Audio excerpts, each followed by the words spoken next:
China calls for the creation of a global AI organization. More on that coming up, but first, if you've put off getting a new MacBook, then today is your lucky day. Right now, the 2025 13 and 15-inch MacBook Air M4 are available on Amazon for record low prices. The 13-inch model is our pick for best MacBook to buy this year. You can pick up the 13-inch MacBook Air M4 for $799, down from $999, a 20% discount. This model comes with 16 gigabytes of RAM and a 256 gigabyte SSD.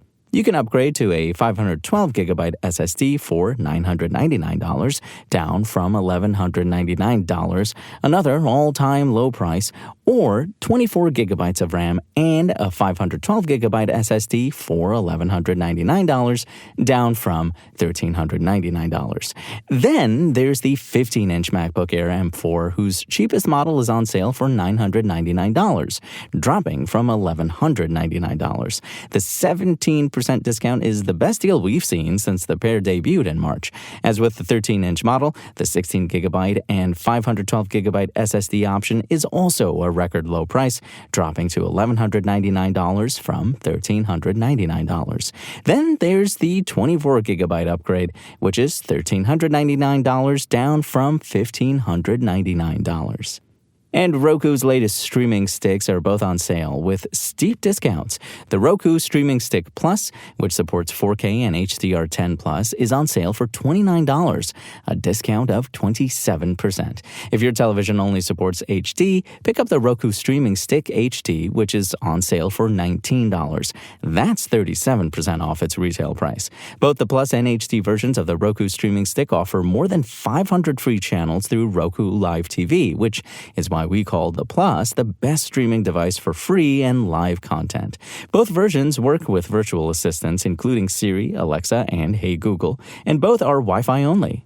The Roku interface is uncluttered and easy to use, with a simple remote that features shortcuts to various streaming services.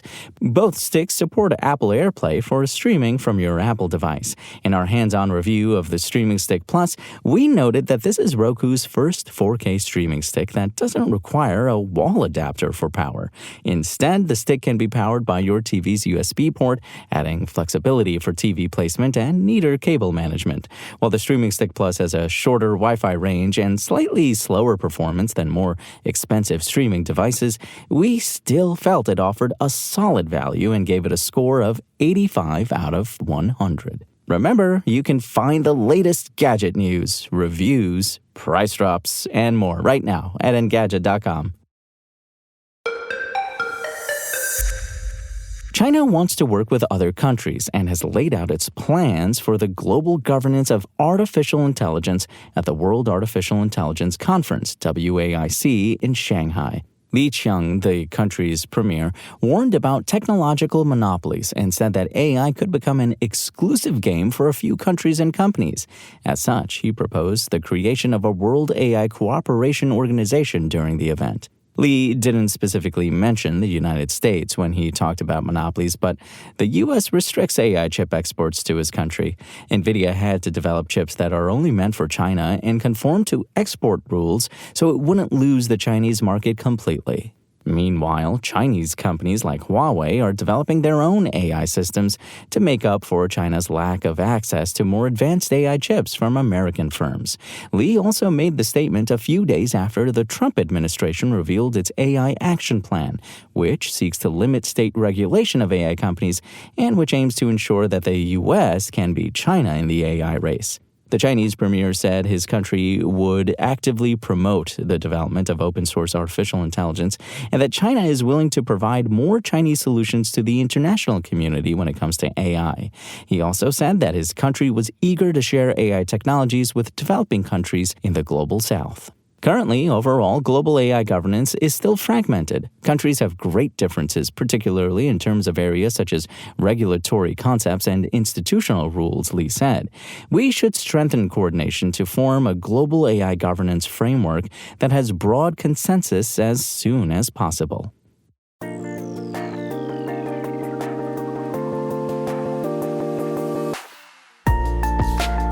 Thanks for listening to the show. Make sure to rate, review, and subscribe on Apple Podcasts.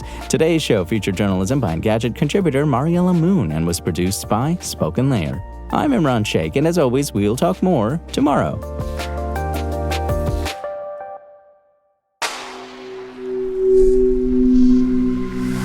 Spoken Layer.